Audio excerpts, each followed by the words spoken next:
Someone once said, "You don't make progress by standing on the sidelines, whimpering and complaining. You make progress by implementing ideas."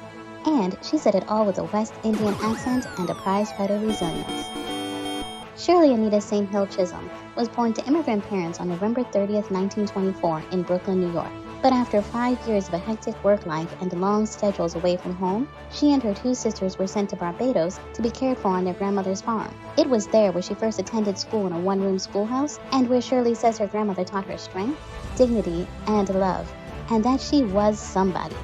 Shirley would return to the U.S. in 1934 and go on to excel in Brooklyn Girls High, even becoming the vice president of the Honor Society.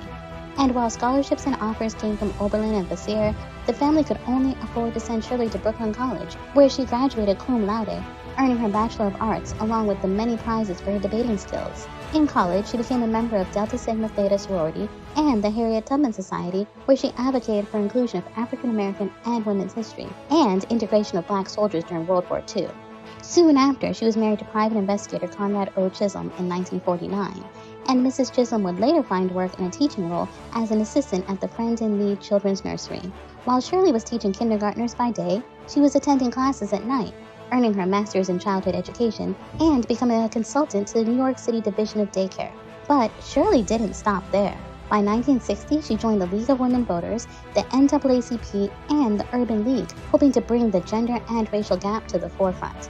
Just 4 years later, Fighting Shirley ran and won a seat as the second African American in the New York State Legislature, and after redistricting, created a new Democratic district in her neighborhood. Chisholm was elected the first African American woman in Congress. There, Shirley fought for racial and gender equality.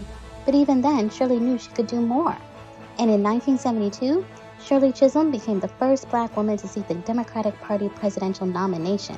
However, Shirley faced a lot of discrimination from all sides, both because of her race and her gender. She was blocked from any debates on TV and was only allowed to make one speech. But despite an underfinanced campaign and all the bluster from the dudes, Shirley Chisholm gained the attention and energy from the young, unheard, and marginalized.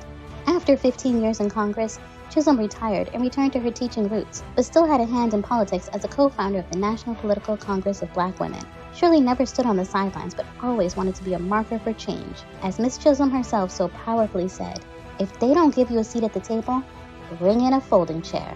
If you want to know more about Shirley Chisholm, read more about her and so many more, because that was just a moment in real Black superhero history.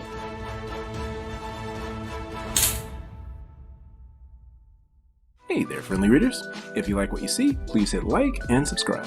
And if you're feeling generous, please click on the button below where you can donate, or you can email me your own family-friendly animations, virtual field trips, guest teachers, history lessons, tutorials, or read-alouds for everyone to see, share, and be a part of the community. So please go to StoryJ Storytime, and I'll see you next time.